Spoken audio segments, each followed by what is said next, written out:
We took a family vacation back to New Jersey to visit the Jersey Shore where I grew up.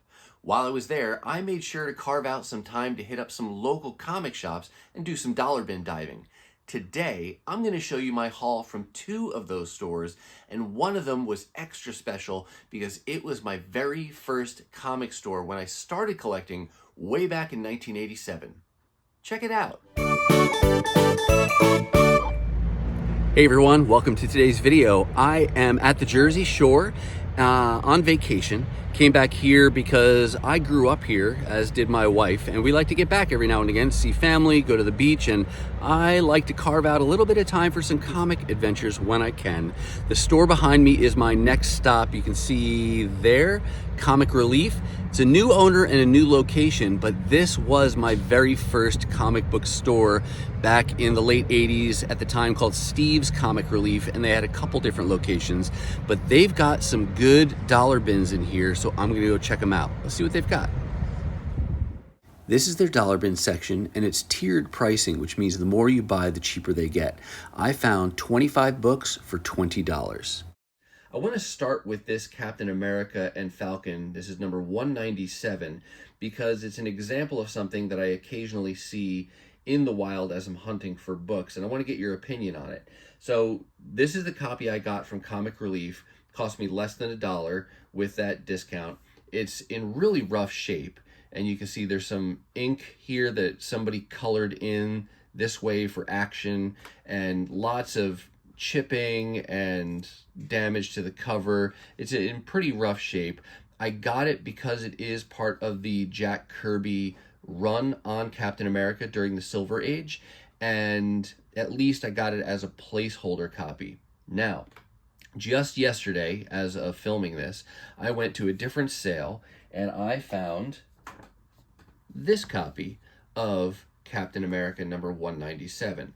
It has similar kind of spine roll here on the end, or cover wrapping, I should say, on the edge, but overall the appeal is much nicer on this second copy. This one cost me 50 cents, so both very inexpensive books, but at first glance you see this one's clearly an upgrade to this one, and my first thought was, well, I'll keep this one and I'll just get rid of the one I originally got from Comic Relief. But this era of Captain America was from the time when they were doing Marvel value stamps, and I'll show you that in the beat up copy, if I can get to the page here, I'm trying to be gentle, there's the Marvel value stamp intact inside this really rough copy of 197. This much nicer looking copy, you can guess where I'm going with this, that value stamp, oops, you can see already, has been cut out. And so the question I pose to you as a collector, if you had this choice between the two books, which would you keep and which would you get rid of? Would you go for the cover appeal on this copy here and keep that one and then get rid of this one since it's beat up and then forego having the Marvel value stamp? Or are you of the mindset where you say, you know, even though this one's really beat up, because it's complete and has that Marvel value stamp, I hold on to this one and I'd get rid of this one? Or maybe you're in the third camp, you say, why would I choose? I'm just going to keep both. But let me know your thoughts on that down below. But share that also as an example of how you can find multiple copies of the same book in a relatively short period of time. And I was just originally got this one, like I said, to have it and to fill that hole in my collection, and now I have the at least option of an upgrade, and then now a decision to make. But thought I'd share that one up front instead of saving that one till the end.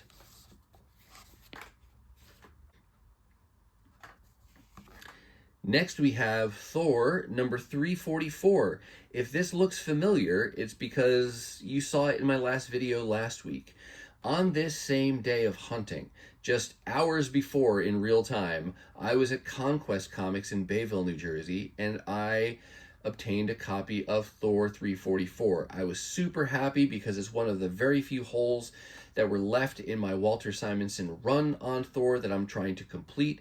This is a minor key. It's the first appearance of Malekith, and so I don't often see it in the dollar bins. In fact, I had never seen it in a dollar bin until that day, and now in the same day I find it twice. So this theme that we've kind of talked about a few times in recent videos of, you know, you find a book and then it leads to finding it again.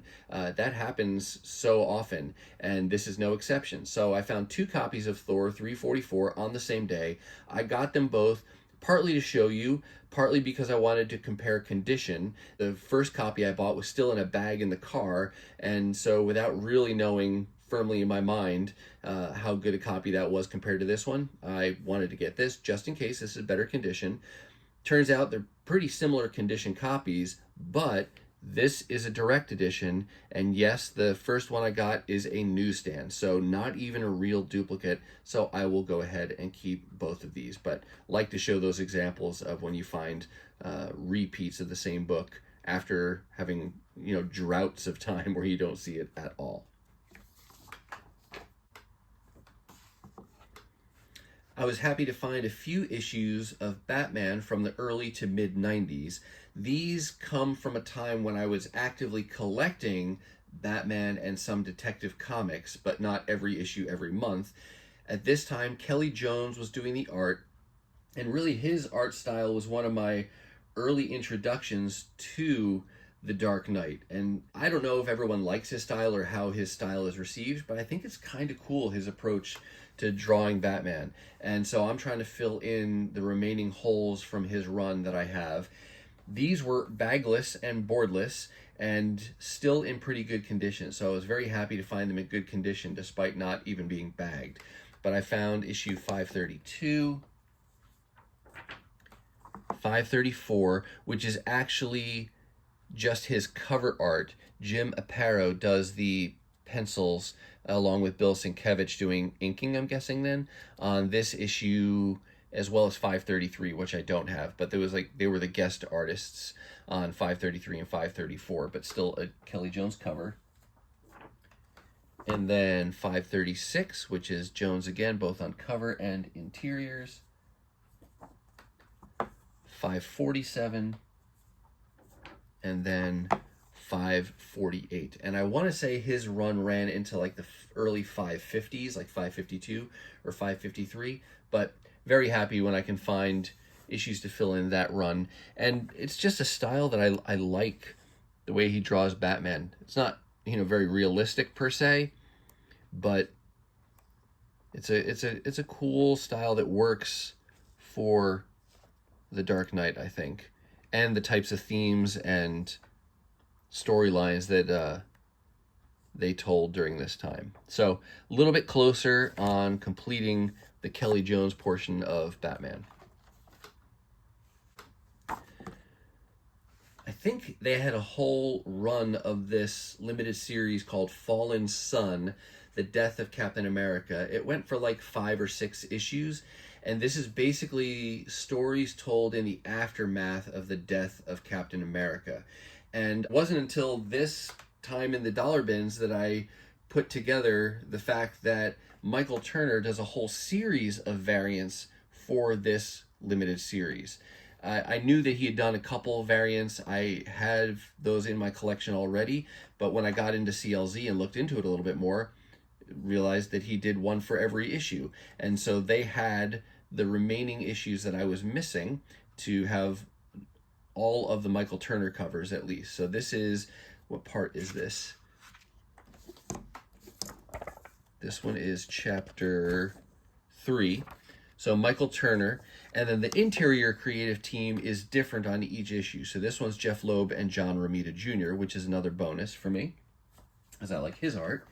But then I also got this Iron Man issue, Jeff Loeb and John Cassaday, and this is chapter 5 of that story. Like I said, I think it went 5 or 6 issues, but Michael Turner does a variant for each one. And now with these 2 pickups, I have all of the Michael Turner variants. So happy when I can find those kind of cool sets of variants that I'm looking for, or didn't know I was looking for, but decided to put together.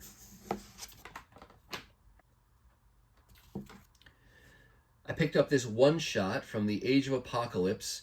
This is the 10th anniversary special, and it's an anthology, a few short stories that each take place before the actual events of the 1990s series. And so you get kind of before the AOA kind of a setup for some of the characters. For example, there's a Wolverine story where he still has both hands, and I thought it was going to be a story where you saw how he lost one of his hands, but that doesn't come up in there. But there's another one that is a Sabretooth focused story and shows how he and Wildchild really become a duo in the Age of Apocalypse. And then there's another story that features Colossus and Kitty Pryde and how they become the founders of that next generation of mutants, the Generation Next series that came out. And then I think this was followed up with a 6-part limited series that I also have, but all part of that 10th anniversary of the Age of Apocalypse.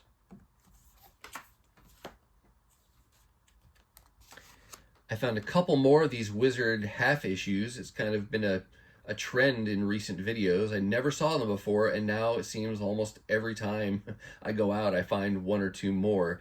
But this is the one from Spider-Man, has the certificate of authenticity in there, and it's still got its special bag that it must have been mailed in. You see kind of this stitching around the edge there. There's a little extra sturdy bag that's in.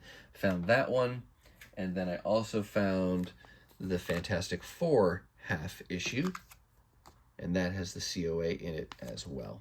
But 2 more down, still many to go, but happy to continue to make some progress on these.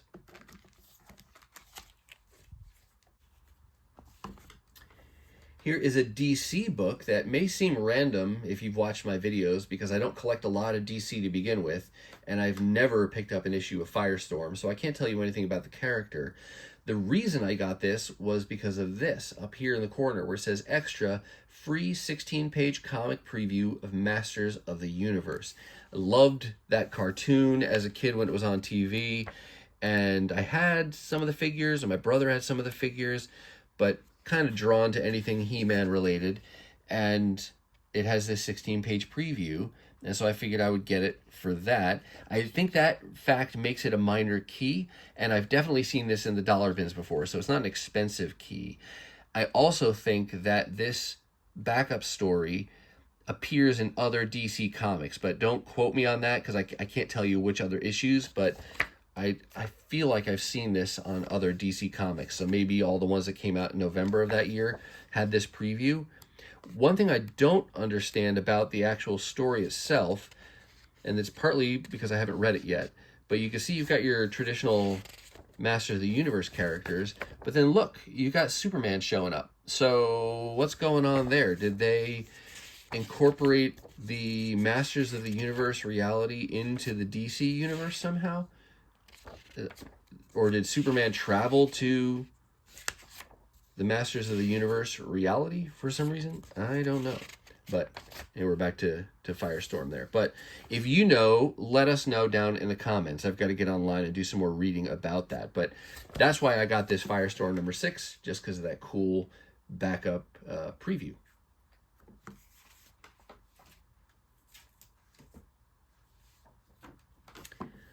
I found a few more issues of Marvel Age that are in really nice condition, despite the fact that they're bagless and boardless again. Love that. But this is Marvel Age number 28. I believe that's a Bill Sienkiewicz cover. And then here's 29. Let me actually show you something that's in both of these. It's another reason why I like the Marvel Age magazines. And I want to kind of do a list to see how many of them have this feature in them. And ultimately, I'd like to just read them all.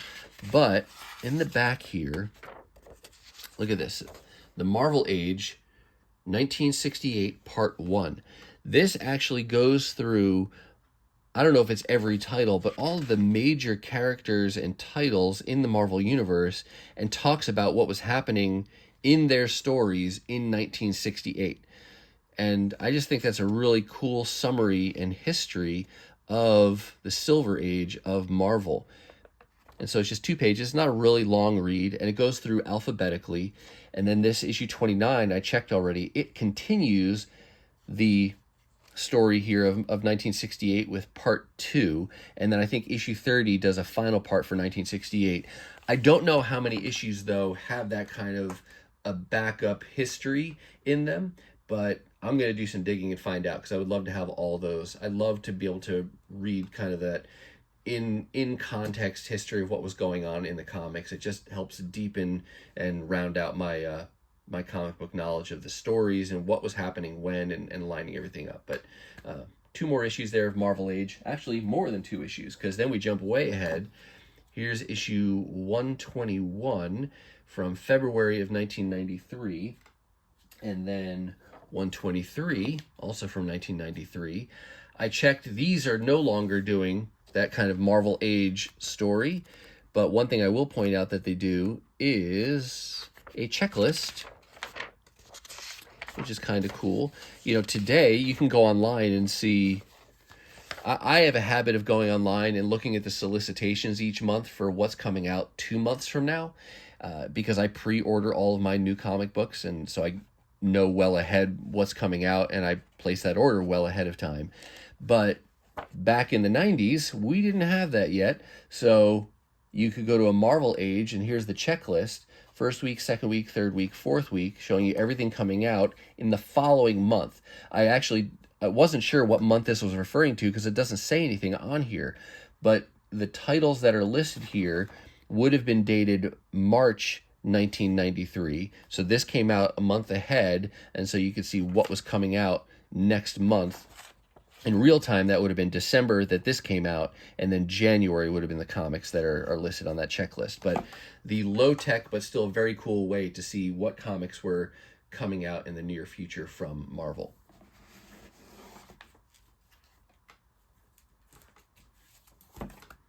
I was very excited to find this book. If you don't know anything about this series, and I didn't know a lot about it before having this issue, other than, obviously it's called Birthright. It appears to be a fantasy series. It's done by Image Comics. I did go ahead, just based on that limited knowledge, I had picked up probably 10 or 15 issues of this 50-issue series a while back, because I got them real cheap, like 25 cents or 50 cents, something like that. And it seemed like something that I might want to hunt for. But as I got into it, I was never seeing issue number 1. And I started to think, you know what, maybe issue 1's not a dollar book. Maybe it would cost me more, and so maybe I'll just abandon working on this series. And so that's where I've been for a while. And then here at Comic Relief was a copy of issue number 1. So this has reinvigorated my desire to put together this series.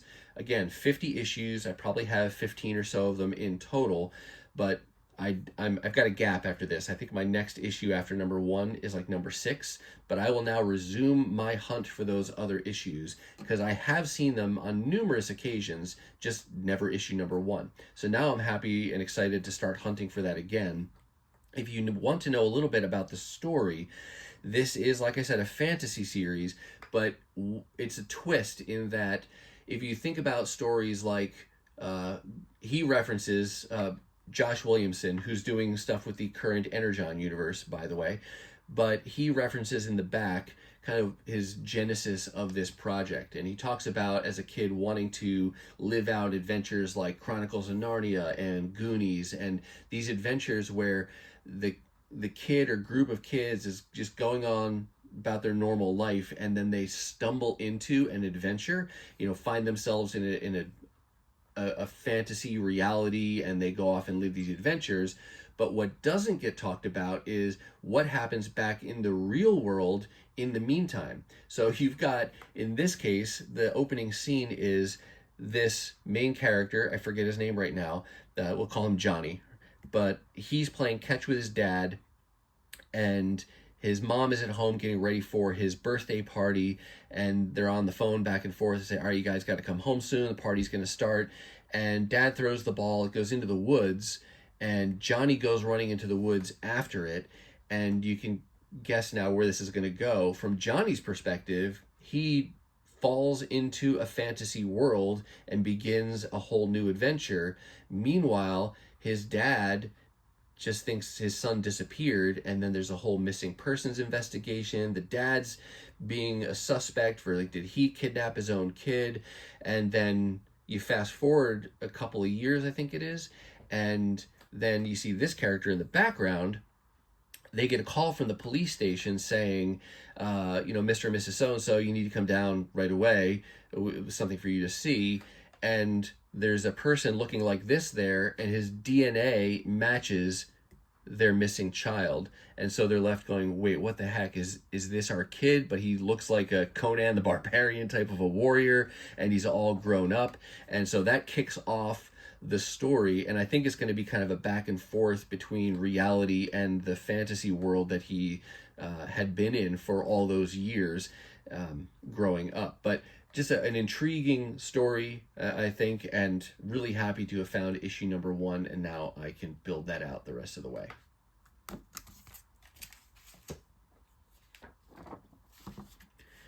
Here's Iceman number 1, his first 4-part limited series. This is one I never put together, and so now I'm trying to get these issues when I can find them.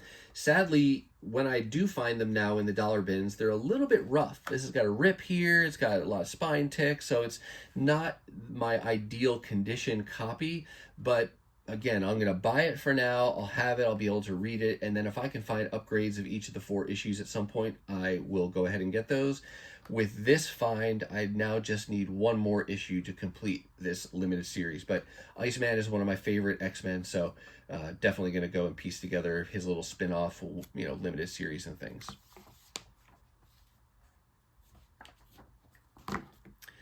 I found several of these Handbook issues, and I will give you a little bit of a disclaimer now as we go through this. I mentioned at the beginning of the video that there were hauls from 2 stores that I'm showing you today, and that is true. The first store we've been talking about, Comic Relief of Tom's River. The second store was a store called the Toy and Comic Spot. They're in Brick, New Jersey, and I've got, let's see if I can show you the card here. That's them there. I'll have links to them down below as well. They were a new shop since my last visit to New Jersey, and so I spent some time going through their dollar bins as well. Unfortunately, they got mixed together at some point in here as I was getting ready for this video, so I can't with complete certainty tell you which books came from which store unless I were to go through my CLZ and split them all back out again, and I just didn't feel like doing that. So just know that 25 books that you see today came from Comic Relief. Another 16 or so came from the Toy and Comic Spot. And I mention that here because I think some of the merging happened around these handbooks, because I found some at one location and some more at the other. So these first few come from the first volume of the official handbook, which ran for 15 issues. And so this is issue 3, issue 8, issue 13, and issue 14. And these all have the wraparound covers. And I think for most of them, the first 12 or so, they will connect if you lay them out. Because I think they did a poster at one point of all the 12 connecting covers side by side. 13, 14, and 15 do not, because they get into the Book of the Dead and Inactive in issues 13 and 14, and then 15 does like weapons and things like that. But those are all from the first volume of the handbook. Then I got this issue 16, and this is where it gets confusing, because the first handbook, these guys here, these came out from like 1982 to 1984. Then starting in 1985, they did them again, but it was a 20-issue series, and it was the deluxe edition, so it had expanded material on several characters. So maybe you went into more of the weapons and the equipment and things like that, so you needed more pages. That went for 20 issues, and so if you're not clear on all of that, it can get real easy to buy an issue thinking it's from one volume when really it's from the other. But the biggest difference is regular size comic book, and then these are the deluxe editions, so they're thicker. But this is issue 16 from that deluxe edition, and they similarly did some Book of the Dead issues as well. And I'm working on all of them just because I think they're all really cool. And I have over there somewhere, I have some of the the thick square bounds of, I don't remember which ones those are, but they did some square bounds of some of the volumes also. And then if that weren't enough, they eventually did these master editions, which were square bound, but they're all kind of like loose leaf pages, and they came 3 hole punched, and you could get a binder for them also. But in this, the format's a little different. You've got one page that's got 3 different images for the character, like a front, back, and a side. And then the flip side, like this is Bishop, I'll show you him. Bishop, his image on that side, and then you flip it over. If you're in the binder, it reads easier, and that's where you've got all the data about him. And I thought I had read at one point that this was kind of a reference book for artists as well who wanted to draw them so that they could have that accuracy on the costuming. Yeah, see, definitive costume reference and super statistics. This one went for like 36 issues or something. I've only ever seen 2 of these in the wild, and I've picked them both up. And so not something I'm necessarily trying to complete, just a fun thing to grab when I find them.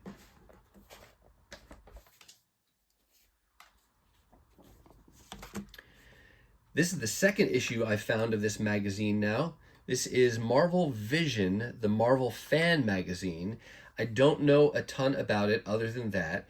I found one issue and showed it to you in a previous video where it had a cool Hulk, She-Hulk cover, and this one caught my eye by the cover as well. This is a Chris Bachalo cover, and he's got some kind of feature on the inside here, but I never see these, and I like the cover artist, so I'm going to go ahead and grab that.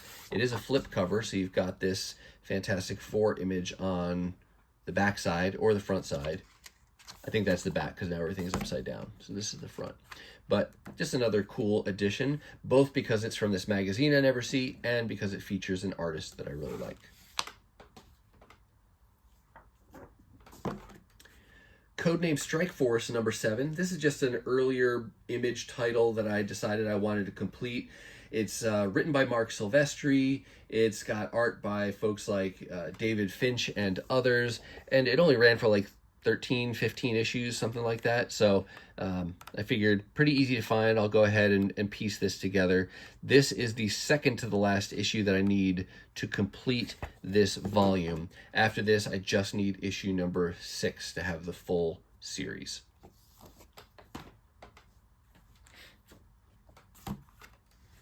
Just a random Detective Comics. It was just in there in the dollar bins. This is part of the Breyfogle era of Detective Comics, another art run that I am trying to piece together, and it's in good shape for just $1, so sure, I'll go ahead and grab that. That's issue number 588, and that's toward the early part of his run. I think his run started in like issue 582 or 583, but really happy when I can, make some progress on issues like that. This was another very exciting find for me. It's not a major key or anything, but it is significant in that it was the final issue I needed to complete the Jurgens Romita Jr. run of Thor. They worked together on volume 2 of Thor for the first 25 issues, and this one's just been hard for me to find, and so finally I came across it, and now I can finish reading. I've read up to this issue, but I haven't completed that volume or that run, so now I can complete reading that. And I think I told you in a previous video, I've now begun the next chapter of that, where Dan Jurgens continues to write. Stuart Immonen does some of the art in the upper 20s into the low 30s, so I'm going to work on that part of the run. And I'll probably stop around issue 35. So far, the issues beyond that, artistically, aren't really grabbing my attention, but I haven't given them a real long look. So we'll see. That could always change over time. It's definitely a historic trend for me to continue to add things to my wish list. But for now, very happy to have completed the Jurgens Romita Jr. portion of Thor. Next up, I got one more issue. I'm not sure if it's the last issue I need to complete this 4-parter.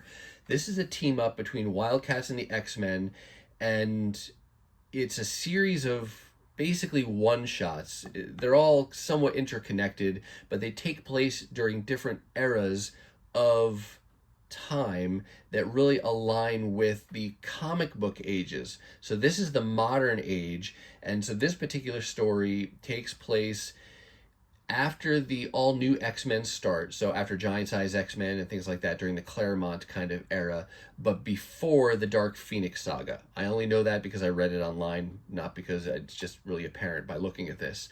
There were others. It was a Golden Age, a Silver Age, and a Dark Age, and then they did a trade paperback with all of them. But they have different creative teams on each one. This one has cover and interior pencils by Adam Hughes. So one more issue of progress there towards these Wildcats X-Men team-ups. Then I got one What If issue. I've said before, I'm not working on this whole volume. I did collect it new when it was coming out. I have like the first 17 issues or so that I got new each month, and then I stopped. Now, if I stumble across an issue like this in the dollar bins that is appealing to me, either from an art perspective or from a story perspective, then I'll go ahead and get it. I think, did I show you a Rogue one recently, or is that one that's coming up in a future haul? I don't remember, but there's a What If Rogue had Thor's powers and that I picked up, and this is What If Cable had destroyed the X-Men. And so this is in the 90s. You've got Jubilee and Psylocke and those costumes from that era. I don't know a ton about what's going on in the story yet, but just a cool draw. Again, Cable, X-Men, happy to grab that. Here's Silver Surfer number 11. No, I did not buy this during my dollar bin diving at Comic Relief, but I did buy this at Comic Relief way back in late 80s, early 90s, whenever this came out or shortly after this came out. I'm showing you just to share a bit of a middle-aged man's nostalgia. I recently reconnected with someone I knew in high school. He was a little bit older than me, but he was a comic artist and was going to art school at the time. And I knew his sister through band and other activities at school.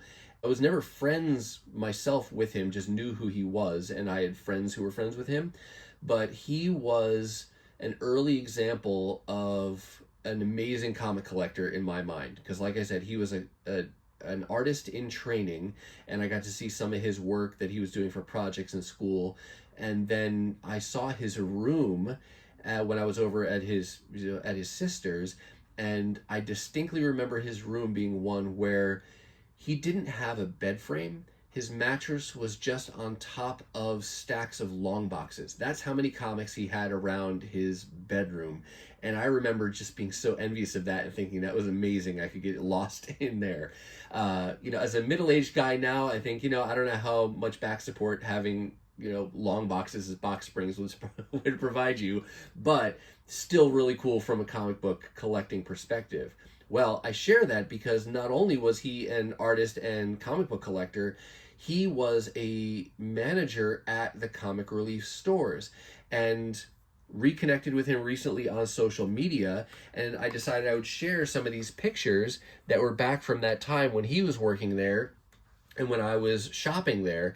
And cool connection, when he saw this image or one like this, he said, "It's crazy." He said, "That's my handwriting." So it's just a neat point of connection there, where someone I was an acquaintance with, and then had that, he was really kind of an example for me as a comic collector, because I was the only one of my friends collecting comics at the time. Nobody else was into it, but I knew him as a collector, and then he was the manager and knew that he had written that price sticker. Just a cool bit of history and nostalgia to have in the form of something like this. And just as a side note, you can see this book has not really aged poorly at all, even though it's in the same polypropylene bag for the last 30 plus years. But yeah, just a cool bit of nostalgia and history. So thanks for indulging my storytelling. Now, the rest of the books I'm going to show you were not anything I was looking for. I just got them because they intrigued me. Starting off here, we've got Blade Runner #1. This is a movie that I saw once many years ago. I did see the sequel, and I enjoyed both movies.